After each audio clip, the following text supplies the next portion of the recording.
I'm Dr. Sophie Messager, and this is the Wisdom Messenger podcast.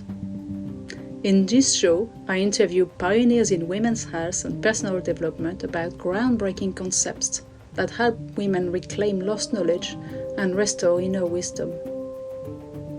By bridging insights from ancient traditions and modern research, we question stale cultural narratives and midwife a new paradigm around birth, life transitions, and women's autonomy. Join me as we delve into stories and studies that empower women to reconnect with their inner voice and live their truth.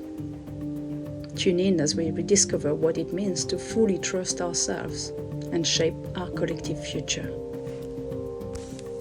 In this episode, I interview midwife and lactation consultant Alison Shaloe. With over 30 years of experience, Alison shares her journey from traditional midwifery to embracing the more spiritual dimensions of birth. We explore Alison's experience of hearing the voices of babies in the womb, altered states of consciousness during labor, the impact of patriarchal systems on birth experiences, and the importance of honoring women through ritual. Whether you're a birth worker or simply interested in conscious birthing, this conversation offers valuable insight into creating sacred birth spaces. So welcome to this episode of the Wisdom Messenger. Today I'm really excited to interview Alison Shaloe. And Alison is a midwife, a lactation consultant, a baby spirit guide and a healer. And she spent the last 30 years supporting women to reconnect to their wisdom and bring more sacred to their journey to motherhood. And I'd like to start, Alison, by asking you to share with us your journey, potted history of what got you where you are now, and maybe then share a bit about what you're offering at the moment. Perfect. Thank you for inviting me here, firstly, Sophie. So, as Sophie said, I've been a midwife for over 30 years, and I'm very fortunate in that I trained in midwifery when we had a very low cesarean section rate. It was very, very much, I trained in the normal birth model. Many women gave birth vaginally, and I feel now, looking back, I feel so honoured that I was able to work in that way. So many of the women that I looked after, they had babies that were born at home, they were born in the water, they were born without any analgesia. And that was due to the good role models that I had at the time. But it was very much of the time, it was a very exciting time because it was 1993 when changing childbirth had come in, which was all about that women would be given more choice, continuity and control. And it was so exciting. and actually it was in place then, but I'm not quite sure what happened. But we certainly doesn't feel like we're giving much choice, continuity and control to women. So I feel very blessed that I practiced in that way and had lots of very positive role models and felt, very confident in supporting birth when I finished as a student midwife, because I had lots of experience. So I worked for a few years in hospital, and there were hospital-based teams. So some of them were women that were high risk. We worked in a way where it was a hospital-based team, so we saw all our own women, and we only referred to the consultant after 41 weeks if the woman hadn't gone into labour before then. But before that, we didn't. That was it, 41 weeks, unless there was a health condition, obviously. But generally, we did all of the care and would only refer, 41 weeks. And in fact, it was us that booked the inductions rather than the doctors even. So it was really very holistic. We were doing most of the care, and you really would just call a doctor when you really needed one. So then I had my babies a couple of years in. After working as a midwife, I had my babies. So I also worked a couple of North London hospitals and the home birth, working in home birth as well in the team. And then I had my own babies, and that was like a baptism of fire, because I had 3 booked home births that didn't end up being home births. I got transferred into hospital, and it was only on the 3rd one they discovered that I had a very small pelvis. So actually I gave birth not vaginally, but through cesarean section. But through those experiences, I felt very empowered. I trusted my body, I trusted my babies. I made the decisions, so nobody was making the decisions for me. And so even though I didn't get the births I wanted, and I certainly tried very hard, I didn't feel traumatized by it. I felt very empowered by those experiences because I had decided, no, we're not having the drip now. No, we're not having instrumental now. I want to go into hospital now because I know something's not right and we Yeah. need to get this sorted. And I even through the whole theatre experience, it was all what I wanted. Yeah. And so I came out feeling very empowered. And then I had this most awful experience with my first daughter. We had terrible breastfeeding issues. And the long and short of it was it took 4 months to get to exclusive breastfeeding. I mean, it really shook my world. And of course, now looking back, I think, well, if I hadn't had that experience, I wouldn't be doing the work I do now because I mostly specialise in supporting families with breastfeeding because I felt so passionate about it after I'd had my own challenging experiences. And I never gave up on the around birth. I never really gave up on, thinking, oh, well, maybe it's, well, after having cesareans, I always trusted that birth is a natural physiological process. And there will always be some women where, and I happen to be one of those, that where they need to have a cesarean. And had I not, then things would have been very different. But I never lost that faith. But the breastfeeding journey was a challenging one, as I said. It took me 4 months to get to exclusive breastfeeding with her. I was thinking, gosh, I was a midwife and I was thinking, there's so much more to breastfeeding than I had envisaged. It wasn't easy. And of course, now looking back, I know that, having a cesarean made it a bit more challenging because we didn't get immediate skin to skin contact. She didn't feed for 3 days. She slept a lot. She wasn't interested in feeding. And then there was delay in the milk coming in. I didn't get off to a good start with breastfeeding because I did the typical thing that we do with first time babies is we have all the visitors over and we're not Yeah. focusing on our postpartum period. I did all the things that most women do and really, live to regret it. We eventually got off to breastfeeding, and but it really rocked my core, if you like. Yeah. So I thought I need to find out more about this. Became an NCT breastfeeding counsellor. Was doing that for many years, a lactation consultant, and now I tend to specialise a bit more in babies who've got tongue ties, so supporting babies that are struggling to feed because they've got a membrane under their tongue. And then probably in about 2017, I just learned to do Reiki. I was feeling guided to do Reiki. So I've always worked in a way that fitted around my family. So I didn't do full-time midwifery because the shift work was too much to do it with my children. So I would do some bank and do some community shifts, for example. And then I was doing breastfeeding support as well over these years. And then 2017, I learned to do Reiki. And really, that opened up a whole new world, Sophie. I would say I had never had any spiritual experiences up until that point. And then when I started to do Reiki, something shifted. I didn't really know what was going on. There was a bit of fear around what was happening. And actually, as I was doing Reiki, I started to hear voices when I was doing the Reiki. And I didn't know where the voices were coming from. And I didn't tell anyone about it for ages because I was terrified. And then I started to share the messages. I got a bit braver to share the messages. And it turned out that it was the people that I was working with, it was often their dead loved ones. Yeah. I thought, this is weird. That scared me even more. I'm not doing this. This is not what I signed up for. I came to help people. And, I was really being challenged myself. And around that time, my mum had died. So I'd kind of gone on this big journey as well, this kind of inner journey of what's it all about, what's the purpose of being here. So that was my awakening, if you like.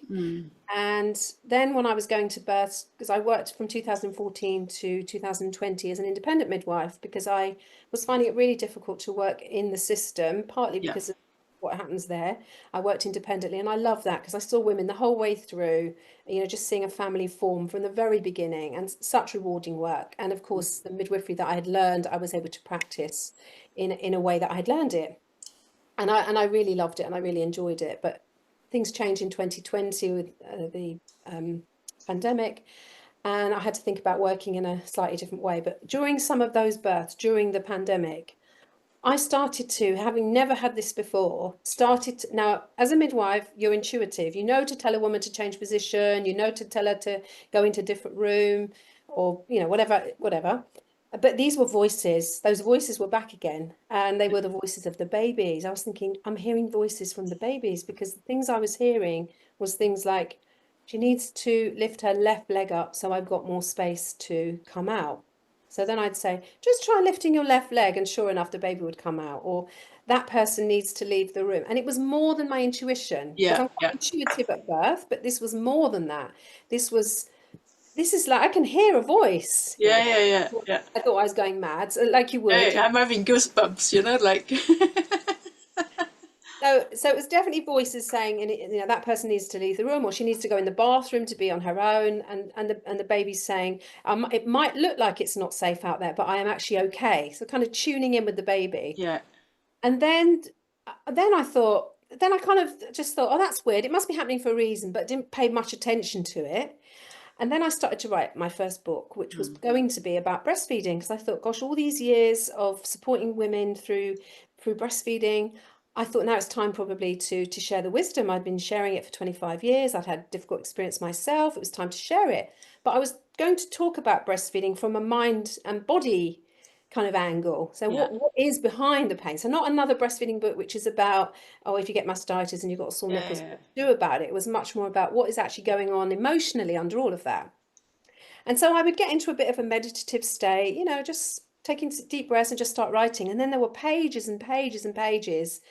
It was just like automatic writing is the way I can describe it. I mean, I know now, Sophie, that it was channeled writing, but yeah, I had no idea about automatic writing, and it just kind of flowed.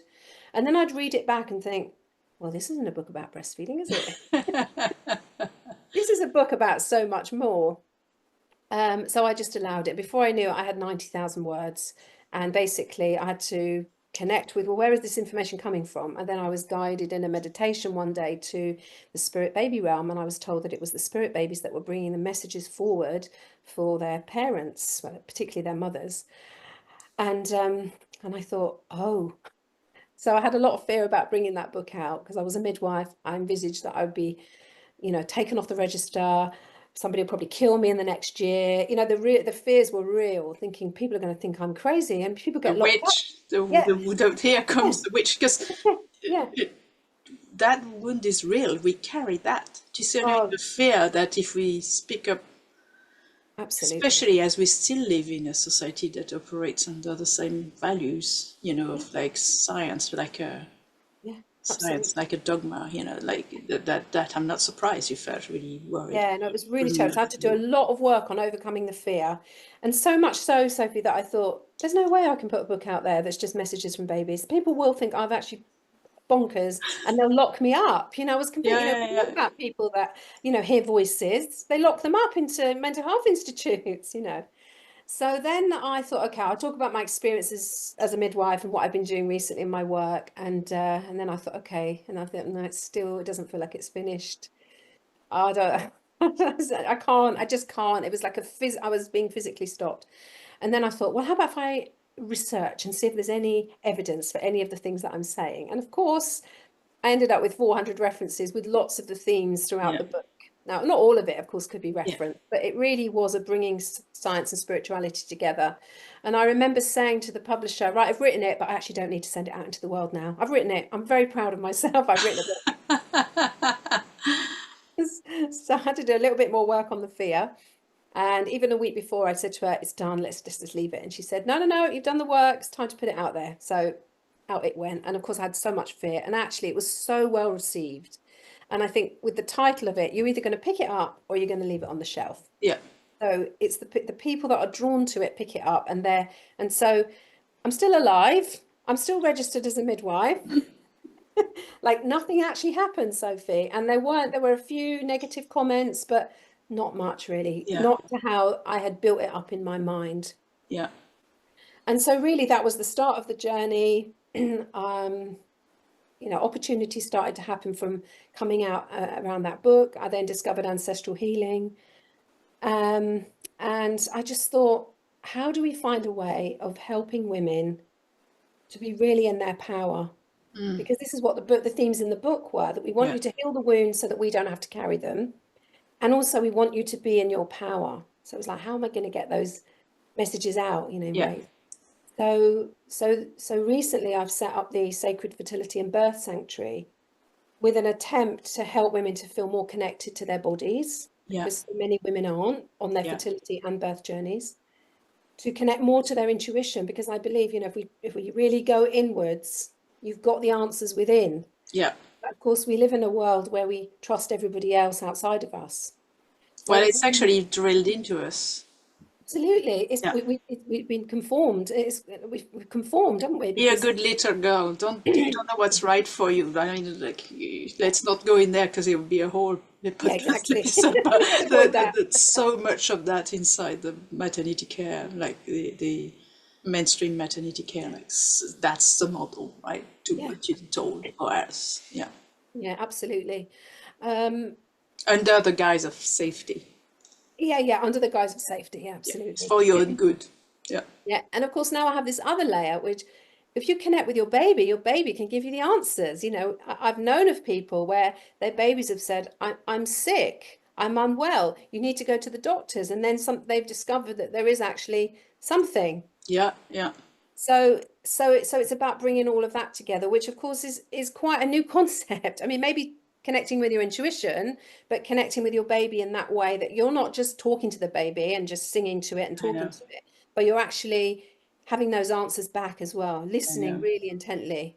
And I just feel like, you know, I've worked as a midwife in the system. It's really hard to break the mold. Yeah. I've tried on the outside. It's really hard. And I feel like now, Sophie, we've got one option, which is to empower the women enough where they make informed decisions that when they are being coerced, which so often happens sadly in the maternity care system, that they have the strength to say, no, thank you. Yeah. No, thank you. I don't want that. That's not what I want. This is what I want. Now, obviously, we know that birth is fluid and things happen, but it's become so medicalized and pathologized now that, you know, it makes it very hard for women to stand their ground. And again, I'm going to circle back to something you said earlier. It's very different when you talk about your own birth. Women will feel very different about their birth if they felt like they were in charge of the decision-making process. In fact, all the research shows that it's not the nuts and bolts of what happens during a birth that makes or break a good birth experience. It's how people were made to feel. Yeah, and it's about being heard. You know, it's about having your choice. Even if it doesn't go to plan, it's about, okay, so let's have a discussion about this, and then we make a new plan. What would you like to do? Yeah. Yeah, exactly. And sometimes it's nothing. I don't want to do anything. Yeah. I just want to, if there's no danger to me and the baby, I don't want to do anything right now. I'll never forget supporting a woman who was nearing 42 weeks and going to one of those consultant appointments where this consultant stood there towering above the mother with their arms crossed and said, "Do we need to make a plan? What's your plan?" And the woman said, "To give birth." And I swear I could see steam coming out of this person's ears, you know, like they were boiling with anger. Yeah. And that's the answer, isn't it? Absolutely, absolutely. So, you know, thank you very much for sharing your history. I think it's really important for people to hear where you come from and what's happened to you that's made you offer what you're offering now. And I really love your sort of going full woo from not being somebody who, because, you know, that's my experience as well. And also I think there's a lot of women out there who feel naturally drawn towards a more spiritual, more sacred, more intuitive side, especially when pregnant. And that to have people like you who have done that is very helpful because it gives permission.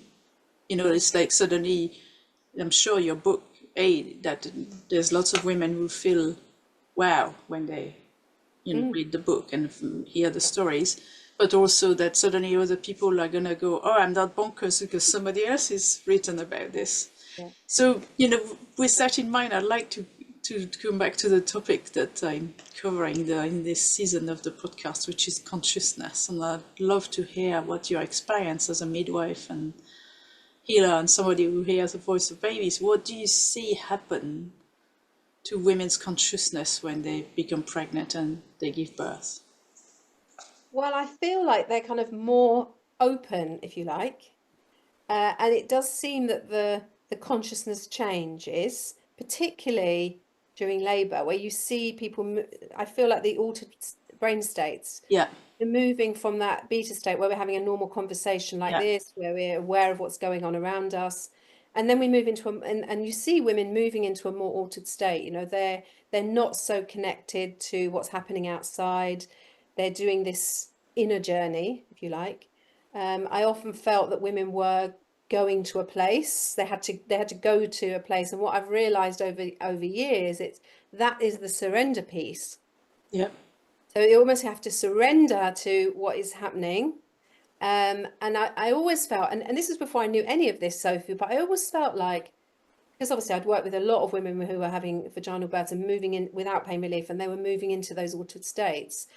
And I often said, it's like they go somewhere and then they get the soul and then they bring it back. Yeah. So those women who, you know, are in those altered states, and of course I'm sure we'll talk about that, is why those altered states might not happen in a in a modern obstetric unit, for example. But they become quieter, they become more inward. Their hormones, their oxytocin and the feel-good hormones there's lots of them, and the minute they get taken out of that, so asked a question or somebody comes in and disturbs them, oh, has anybody seen the keys? Or it's not really got anything to do with them, but they can be taken out of it. And then I think that's when we're more likely to see labour not progressing so well, or labour stalling, because women have to feel safe.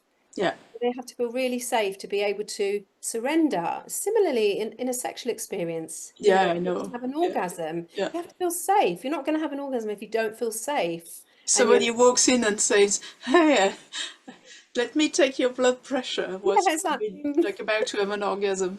Yeah, I think you're spoiling the moment.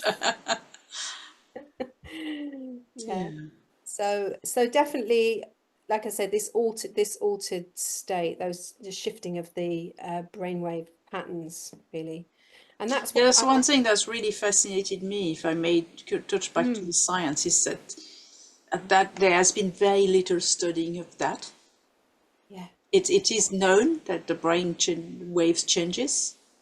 I believe there has been Russian studies, but because somebody shared with me that they were, but I can't find them. I don't imagine they were published. Somebody told me, Jane Hardwick Collins told me that they were Russian study where they put EEG caps on women during childbirth. Wow. And they found the change, the ethics of that is a whole other topic. Yeah, no, absolutely. But when I started looking around the science of that, I found that the only person who seems to have published papers that are more like theoretical papers about it is a Israeli scientist called Orly Denan, and she's only been publishing about it since 2021. Oh, wow. But before that, you look in, it's not there. Yeah. I believe the Russian studies may have been done quite a while ago.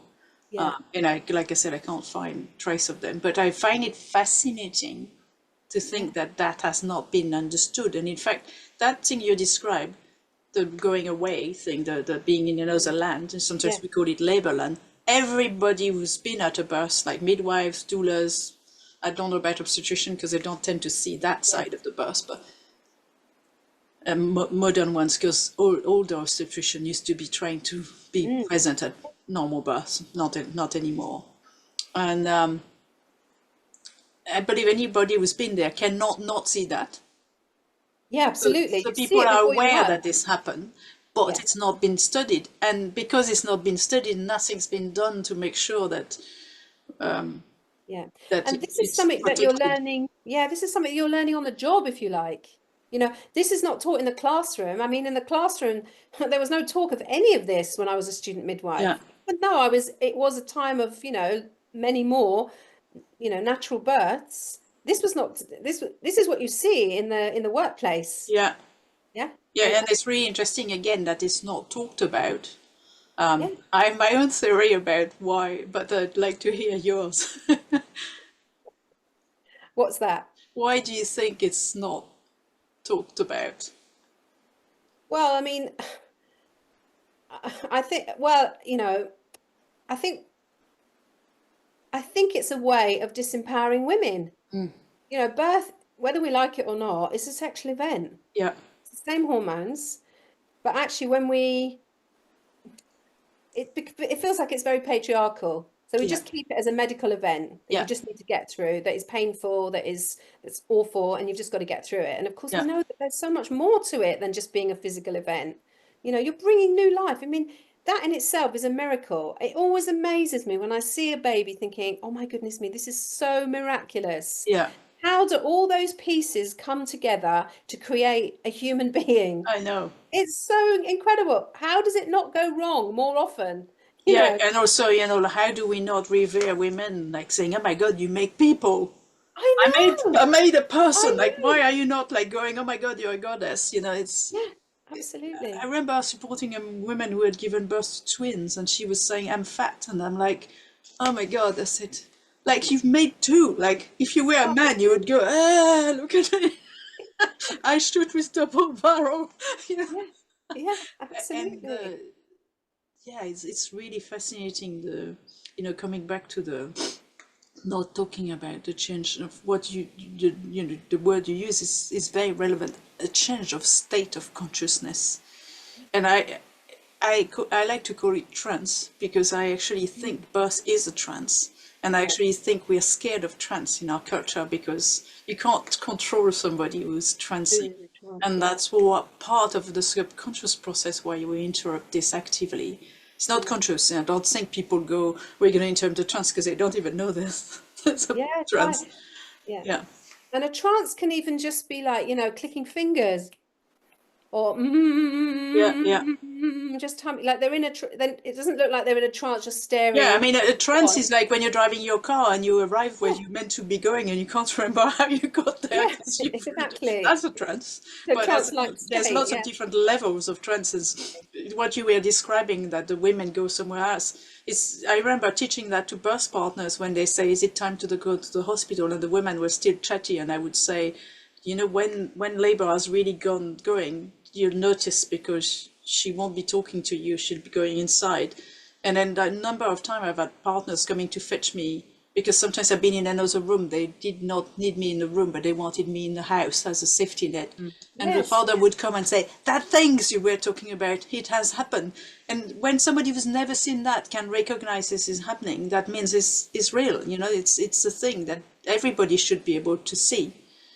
yeah, Yeah. absolutely, absolutely. And when women are, allowed to birth in the way that they need to birth without all the stress, I mean, it's just magic. It can just be so magical. And that's the bit that's been taken out, is just how magical it is, because we And just, also the impact that if you let the process unfold as nature has beautifully designed it, mm. usually better outcome for the mother, better outcome for the baby. I mean, Better outcome in the week, suppose, like better outcome with absolutely, breastfeeding, like better outcome with everything, absolutely. whilst also holding the fact that yes, there are situations where intervention are needed, but looking at it from an angle that most of the time it's Mm. best if it's not meddled with, it's best if it's supported. Yeah.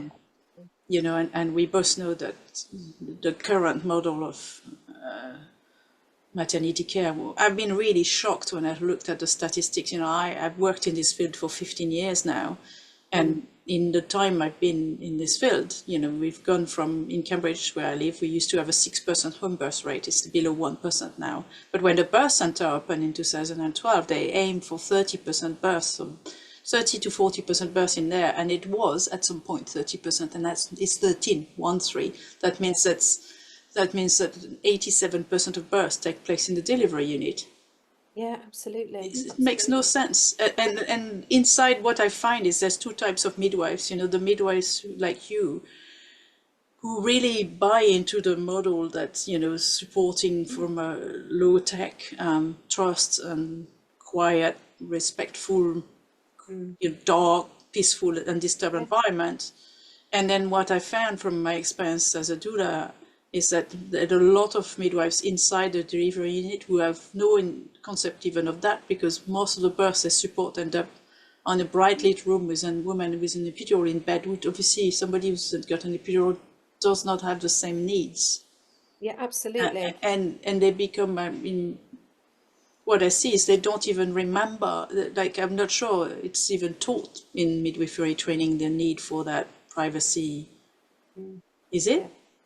Well, I did. I remember having those trainings, but I had very good Yeah, tutors, and it was of the time. yeah, It must be very challenging now to be a student midwife in this. Many of them they've had to lower the amount of births that student midwives have, because there's just not enough vaginal births for them to get their 40 births. Yeah. So they've had to lower the number.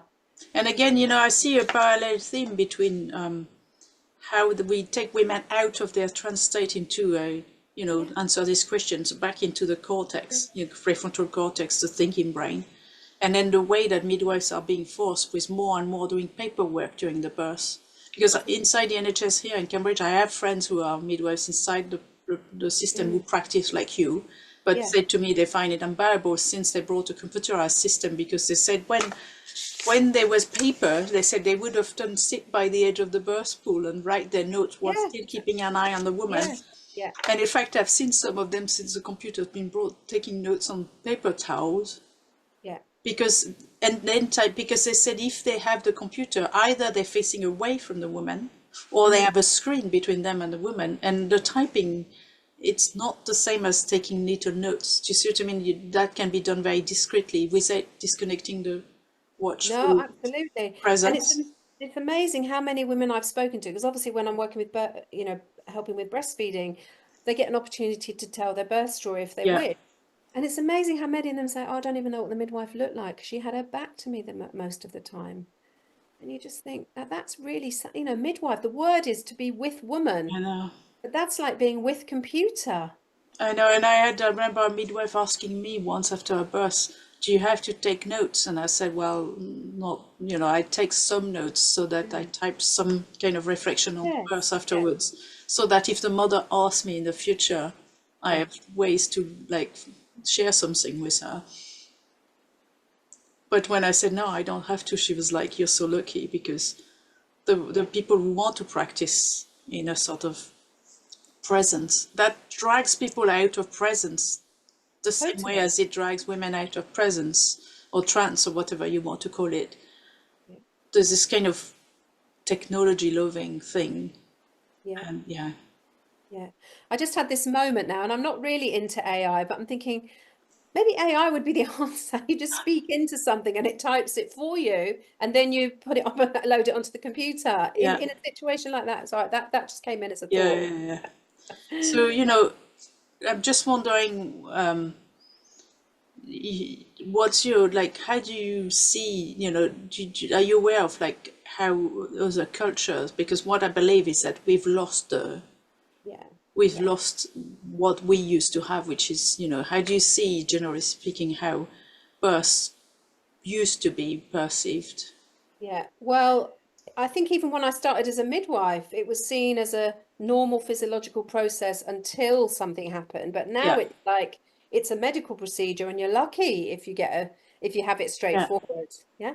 But there's a sort of more spiritual aspects, more consciousness aspect. Really, I believe that birth is a rite of passage, that every woman that's having a baby is going to pass through. Yeah. And it reshapes her on a whole other level. Yeah. And so a rite of passage is basically when you might move through, maybe not, but maybe an ordeal or something. Yeah. There is an element of surrendering to it, and then almost an eventual rebirth, if you like. Yeah.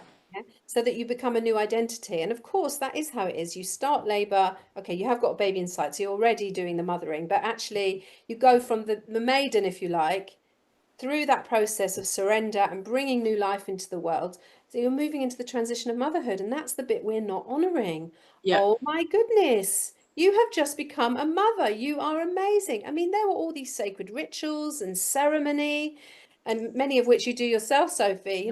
The mother blessings. All women should have a mother blessing, not necessarily a baby shower, but a mother blessing. You are about to walk a sacred path into motherhood.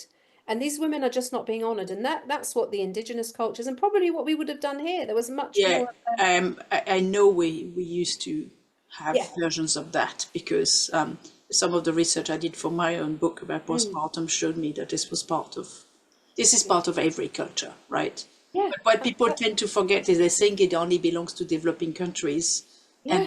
But there's a French doula called Célia Sinègre who's done the same research about European traditions that I did for my book, and except she's managed to find French. It's very hard to find those things because women traditional knowledge is not usually written about.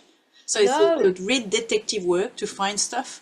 And she's found very similar, a lot of, again, things about, having things to protect you Do you see what I mean? Like the honoring would involve some element of spiritual protection as well as Absolutely. practical support and that kind of stuff. Yeah. And what I found really sad is because most women don't know it's even a thing. So the topic I often talk about a lot of my work is that when the culture is blind, I'm writing a book about the postpartum recovery for a scientific journal at the moment. Amazing. And I said the biggest barrier is the blindness. Yeah. So when you have a system where the women herself doesn't know she should be getting something else, but then nobody in the culture goes and say to her, you should be getting, you know, like an analogy I'm going to make, like the closing the bone ritual, which again, I have found is a universal practice. Absolutely. In all cultures. Yeah. Yeah. The number of time I've been hired by women who come from culture where they still exist. So women from, say, India, Morocco, African countries, South American countries. And it was really fascinating because often those are young women and they say to me that their aunties, mother, grandmas are saying, you need to have that thing. And they were a bit like, go away with your like old fashioned thing. Yes. And the female relative were so insistent that when eventually they had, and also they would be saying things like, well, where am I going to find that here? So the funniest story was a woman in my village where I live next to Cambridge, who's originally from Morocco. Her mom said, you need to have that thing. She said, where am I going to find that here? And she found me. And I remember chatting to her mom afterwards, and the mom was delighted. But those women, time and time again, what they've said to me is, now I understand why my female relatives were so insistent I had this. Because we can't understand. So it's the same with coming back to pregnancy, the baby shower. Women are grateful that they get this celebration that's all centered around the baby, that's all centered around commercial stuff as well. Yeah, absolutely. But they don't even comprehend that actually they should be the center of the attention. They should be the center of the support. They should be the center of the receiving, and that the baby's been. I'm gonna swear because it's appropriate. The baby doesn't give a fuck about the stuffed toys and the little baby grows. It doesn't support the baby, all of that. And so yeah, if we can do, often when I've been invited to baby showers that were quite mainstream, I brought a little thing into it, like binding a thread around the wrist of all the women present. And I'm just curious to hear what you because you talked about your sanctuary, hear more about what you like to do around bringing more spirituality to the pregnancy and birth journey. So it is about, helping women to see that they are going through a rite of passage, and they will be different. They're going to be different by the end of it, Yeah. So many women complain, nobody told me it was going to be like this. And it's very hard because I've had it myself, I'm sure the same for you. Yeah. It's so massive to become a mother, you're changing emotionally, physically, spiritually. So helping women to, it's very hard because they until you experience it, you don't know what you're signing up. Yeah, and then also you don't know what you're going to experience. Oh, exactly. But it's about bringing that honoring that she's moving into the next phase of her life. And we can do that through, mother blessings, just gathering a group of her female friends, her ancestors, because birth it's ancestral as well, isn't it? It's a whole ancestral thread. And just honoring, lighting candles, getting people to maybe share their birth experience, almost like allowing her to trust that she's not alone going in that journey, that there's all these people that are holding, like she's in the inner circle, but there's all these other people holding the space for her as she makes that journey, because so often people aren't aware of that. And then, almost calling in all the female ancestors as well, because, they've walked the journey themselves. Yeah. So calling all of that in, and that's the bit we don't talk about. And it feels that they're very connected. And women have said, I had this sense of all the other women giving birth at this. I've had women say that, all the other women giving birth at the same time, and they could sense their grandmothers and these female energies they could feel in the room, which supported them moving through. So I feel that the mother blessing it's just a way of just creating space and just honoring. So even if they have no idea of what's on the other side, that honoring, and I've seen it with the women we do mother blessings with, it's such an easier transition. Yeah. They're being honored. You know, we all need to be seen. Yeah. And then you're really seeing them, really seeing them. I find. Yeah. So that, and then also the closing the bone ceremony that you talk about, you know, doing that afterwards. Yeah. Honor, look at the journey, you know, whether she felt it was positive or not. Just honoring her, bringing her back to herself, because she's different now from what she was when she first, you know, got pregnant. Obviously, it's been a journey through pregnancy Yeah. and then through that transition into motherhood. And that's, you know, you're a mother yourself, you know, it changes from week to week, month to month, year to year, you know, like you're always always having this rebirthing, Yeah. because you get faced with things as you move through your journey. Even if you've got adult children, it's the same. Yeah. Yeah. So yes, I think those rituals are so important for women to feel held Yeah.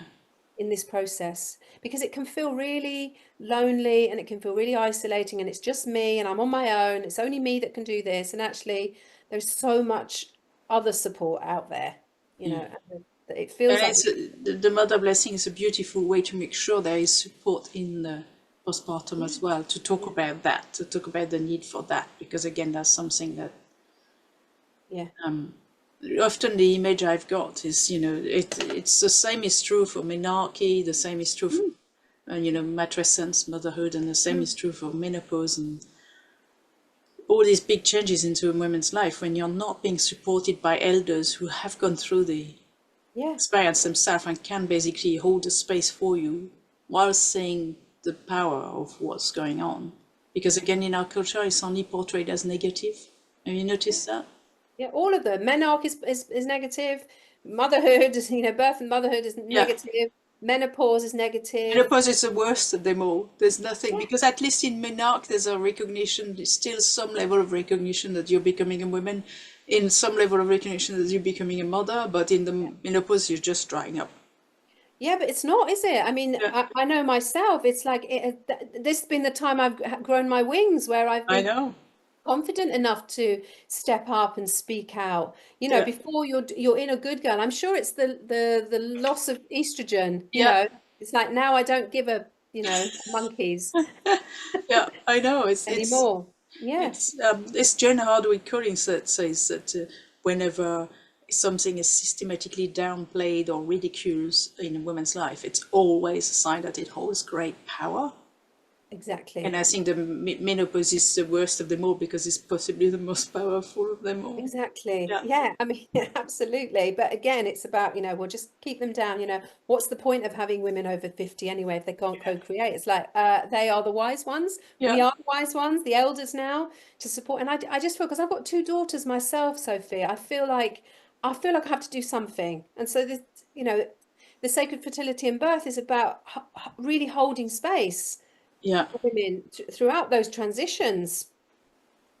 We have to change it. Somehow we have to change it, because it's going downhill very fast. I know. I've been quite mind blown of the speed at which the intervention rate has grown since COVID. You can't justify it with science. Yeah. Like it's literally been 10% up in the space of a couple of years. And I'm like, you can't say that's because the other thing that always comes is blame women. If you have intervention, it's because you're too old, you're too fat, you're too, there's not enough that, you know, too old, too young, too small, too tall, and that's what I hear. People blame women because, but nobody looks at, hang on, the rate just went, and then so what's happening? What's happening within the system? I mean, it's a bit like the induction rate for first-time mothers is almost 50%. Yeah. You think that's not 50% of women, first-time mothers, who can't go into labour. I know. You know, that you have to look outside, you have to look externally. What is going on the outside that 50% of women can't go into labour themselves? Yeah. And sadly, I mean, since the pandemic, I think they must have lowered the threshold, because they were trying to induce women at 30, stressing them out. I know in 2021 there was a big review of the NICE guideline around induction of labour, and they were so ridiculous that I've wrote a complaint. They had so many complaints, they sort of toned it down a bit. But they were talking of inducing, and they toned it down a bit, but they still brought the induction average 42 weeks to 41 weeks. So there's still a lot more women. But they were, at the time the draft guideline was published, they were talking about inducing anyone above 30, at 39 weeks, anyone above 35 years old. anyone that with a BMI of more than 30, anyone who was not white, Yeah, exactly. anyone who was IVF, Yeah. and I can't remember what the last category was. But basically, when I remember doing some stats, and I'm like, who's left? There's Like, no one left. yeah. Yeah, yeah. And that's the reality of it, is that guideline got slightly less bad than what the draft was, but it still brought everything, all the sort of threshold a lot down. And then what we're seeing is like an epidemic of induction Oh, that absolutely. cannot be justified by any logic or science. And yet nobody's going and looking at it inside the system and going, that's just Yeah. like, they're always saying, oh, if we don't do it, we'll have more stillbirths. And yet the level of stillbirths has stayed the same across the from 2010 until 2000 and like early 20s. It's remained the same, but the people say induction went like that and it's supposed to save lives. Yeah. Yeah, it's crazy. Yeah. And it's not either or. That's what people don't seem to. They always think that if we are like saying that it's crazy that we are against induction period, it's not like that. But we are really going. Yeah. We're really going to a crazy level. What gives me hope is my husband's from Hong Kong, and because of like Chinese tradition, he says when you push the pendulum too far the other way, it always swings back. Hopefully it's going to spin back soon, Sophie. We've got to do something, maybe, that is how it's meant to be, for it to be able to swing back. Yeah. But, of course, what happens then is that women are having discussions at sort of 37 and 38 weeks about induction. And so women are getting, sometimes they're not even getting to 40 weeks, but they're so stressed. Yeah. So when you start the landscape almost, it's not good for them to be even starting labor, because the pressure to go into labor, and if not, we're going to induce you. Yeah. And it's just, the whole thing is so Yeah, I know. challenging. So really this is about trying to empower women to try. This is why, trust your instinct. Ask your baby, is your baby ready to come out, or does your baby need a bit longer? Yeah. And I know it might sound bonkers, but I really believe that we have to do something, and this seems like a pretty, it's non-invasive way of trying to empower women. I'm sure you've seen the other thing. The other side of that, Alison, which really fascinates me, it goes both ways. So whilst women are being induced left, right, and center against their preferences, I also have been in a situation where the woman was saying something's not right, this baby needs to come out, being told to go away. Yeah. And I've seen that more than once, because the system operates on the same thing. We know what's right for you. You don't, not worry your silly little head with, we're the expert in what's right for you. And there's been situations where I've told women to go back because it's, when they say reduce fetal movements, and they just do a CTG for sort of, we should not be using jargon. It's like earlier when you said beta state, I thought I need to define what beta state is: a state of brain waves that's like alert, But when people do like monitor the baby's heart rate with a continuous motion for 20 minutes and then send the women away saying you're fine, when actually she's concerned something's not right, that should always be listened to. Have you had experience yourself? Yeah, that, absolutely. I'm sure. We must listen to women, because they know. They just know. And if you've got a mother in front of you who's got a hunch, you have to go with it. Yeah. Because 9 times out of 10 she's right. In And fact, where did we get to a world where we believe that the only way to check if the baby's okay is to throw a machine, because the woman is in contact with this baby 24/7. She can feel things. Exactly. Like if the baby's moving less, she's moving less, or if she feels the baby's okay, even though the machine may. Yeah, it's like, where did we get there? Like the fact that we don't believe we're pregnant until we've taken a test, and then it's all downhill from there. Because back in the days, women with, I don't know about you, but my experience is, especially with subsequent pregnancy, where you can already know what to look for. I knew I was pregnant almost the minute I conceived, because my energy felt different. Yeah. My emotions felt different. Yeah. Yeah. And lots of women, they say, I just knew I was pregnant. They say that during the lovemaking, they saw a blue light or a white light, or there was just this knowing. And of course, nobody's really talking about that either. It's only when you start to have conversations with women, they say, I just knew. Yeah. And that's the bit that's lost, it's this, like the internal spark almost, Yeah, and all the, the work you're doing, which is also conscious conception, like sacred fertility, because there's something in the preparation of that, which, preparing for welcoming a soul, which again, every culture in the world used to have has or used to have practices around facilitating that on a spiritual level, and because we've gone full like it's only nuts and bolts kind of stuff, and same when women have difficulty becoming pregnant, there's so much stuff happening beside from just the body. Absolutely. I mean, it is a body, mind, and spirit thing. And I think, the body and mind were disconnected many, many years ago, as Descartes, Yeah, the 1600s or 1700s, maybe. And it's like the spirit isn't even coming into it. But it's no, like, is that why the world is as it is? Because we've divided body, mind, and spirit. We're all yeah, of yeah. those Where we things. think the body is just a meat puppet and the brain is holding the strings. Yeah, Yeah, yeah. it's really interesting because you see the same thing as how we treat mental health. I'm going to do a little side notes, but of course, mental health is a big part of becoming a mother. Absolutely. Yeah. As if like your brain is just an isolated part, and then we only do talking therapy, something you can't touch trauma with. No, It no, they doesn't have. work because when you're traumatized, the thinking part of your brain get cut off from like the best analogy I've got is that if this is your brain, so in there you've got the sort of the amygdala and then Yeah. the cortex. When you're dysregulated, when you feel stressed or traumatized, it pops the top off. So all that's operating is this, and reconnecting that with the sort of more primal brain, it's Yeah. a piece of work Yeah. that you can't Absolutely. get that through the sort of normal model of No, you absolutely. And know that's partly why I've set up the sanctuary is, to be looking at the emotional aspects. Because what we don't heal, play out in our lives. Our children mirror things to us.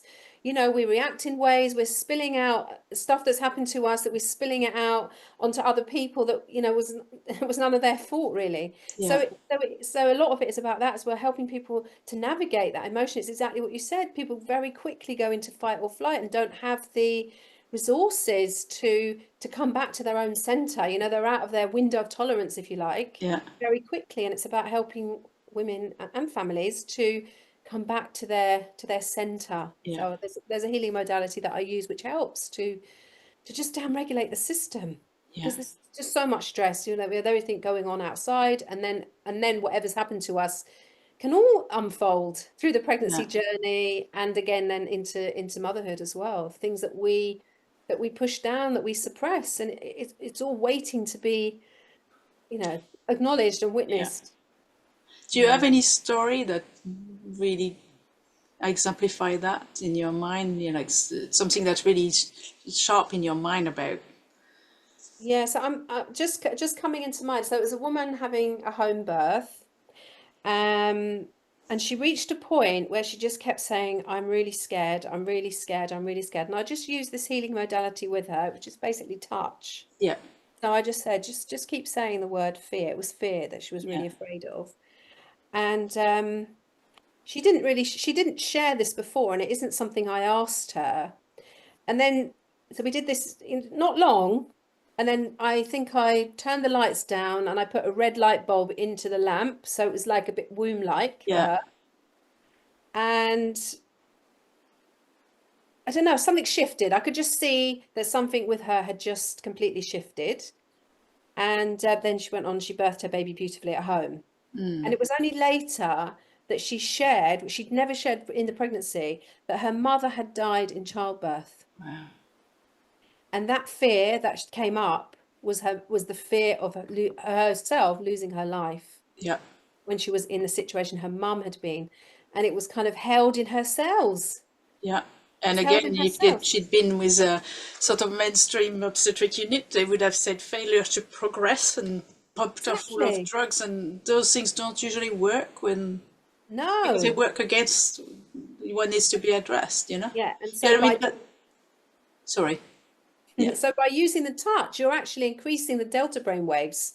So yeah, putting them in that more meditative state, and just taking out that fear. Because it wasn't a completely irrational fear, because obviously it had been, she was impacted by her by her mother's experience. yeah. And I she know. was holding that experience, even though, obviously it happened to her as a child, but she was holding that experience, that it was a possibility that death could happen. And then once we had, I've worked with other women. I've worked with women in prison before, and they've got stalled in the labour. And I remember one particular woman, she just couldn't have her family member there. And she said, I'm so angry that it's you here. I'm so angry. And I said, I really hear you. You really want your family member to be here, and that, you know, it's not been possible. And you're, you know, you're really cross that it's me. And I completely get that, you know. And I said, I can leave the room if you'd like. And she said, no, just stay over there. So I just kind of stayed in the corner. And I just kept acknowledging, and also, you know, this was a baby that was going to be taken quite soon afterwards. And so, of course, why would she not want to hold on to this baby, Yeah. you know? And so I just did that, acknowledging, you know, this is really hard. You know, this is really hard. And then I said about, you know, you're in a situation that most women don't find themselves in. And then it was just like she'd been heard, Yeah. and then boom, the baby just came, you know, came out really quickly. So women are holding so much that where's the space to express it when no one's asking it? But can you imagine, because I've been in a situation like that, if instead of saying, yes, this is really hard, you've taken it personally and reacted angrily at the fact that, because Yeah. I've seen midwives saying, well, if you don't want me, like I've had clients say to me, sometimes I've been hired for the second birth because the first birth was so traumatic, where a midwife behaved so callously that she basically told the parents that if they didn't do what she said, she would leave the room. Yeah. And they didn't understand their rights, so they thought that they would be left to labor alone, and they were so petrified. Yeah. There was simple, even things like the father wanted to open the window and the midwife didn't, and then she basically would assert her authority in the most horrible way. And I've seen people taking things very personally, because I've been at births where the woman's asked the midwife to leave and asked somebody else to replace her because the energy just didn't match, and the midwife would literally be, we'd have a talk in a corridor, hyperventilating with anger. Yeah. Yeah. And then understanding it's not about you. No, exactly. Because I've been asked to leave the room, but sometimes I've actually offered to leave the room because I could feel that even having one person there would like stall the process. And I asked if they wanted me to be outside, and they said yes. And I said, but they said, please don't leave, like sit outside on the chair so we can get you if we need you. Yeah. But I was Yeah. perfectly happy sitting outside. Yeah.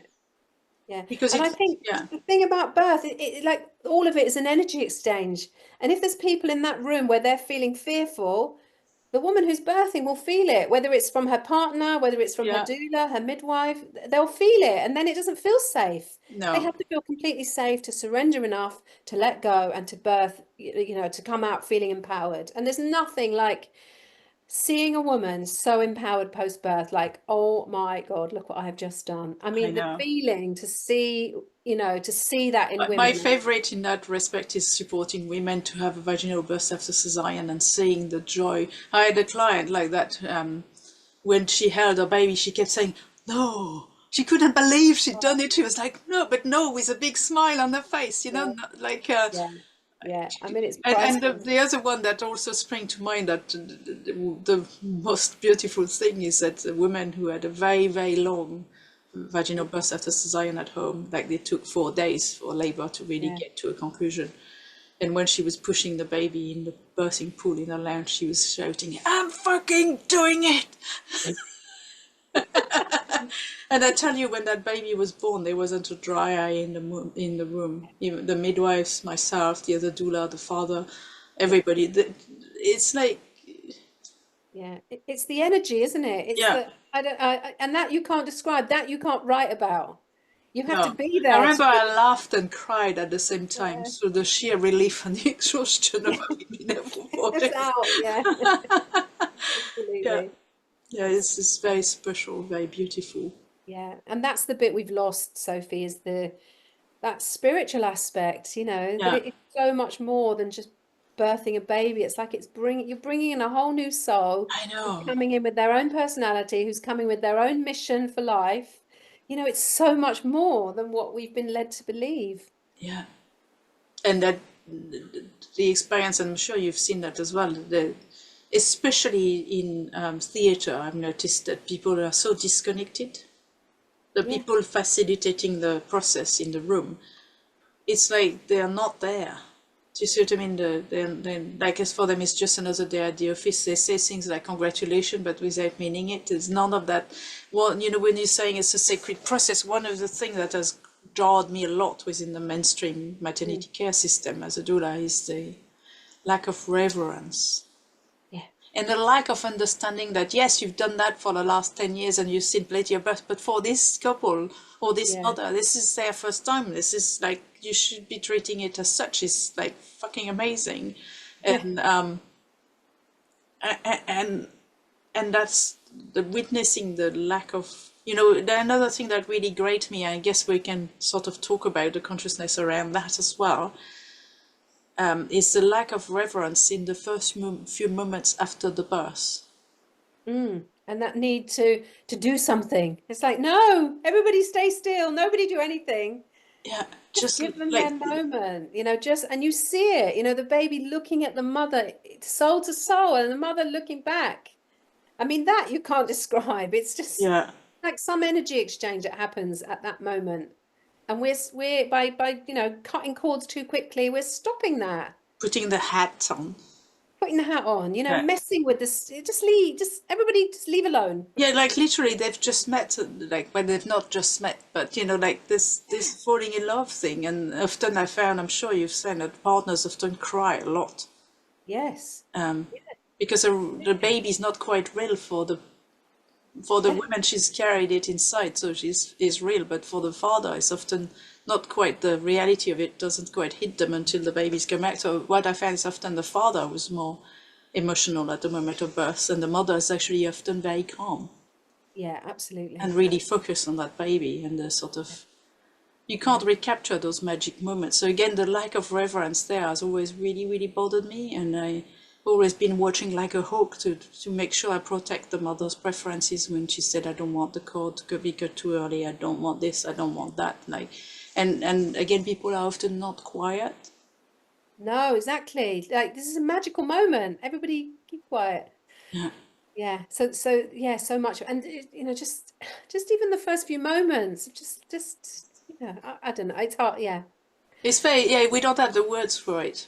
There's no words. And also, you know, wouldn't it be better for it to be more gentle for the baby? You know, just gentle, like a gentle entry. Yeah.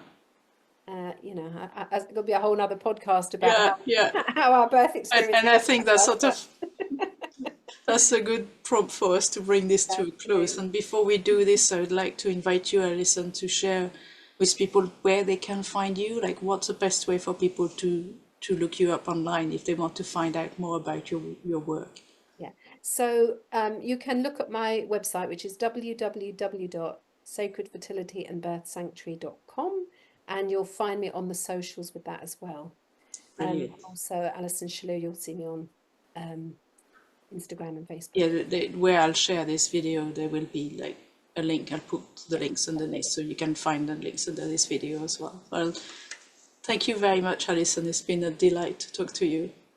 Thank you, Sophie.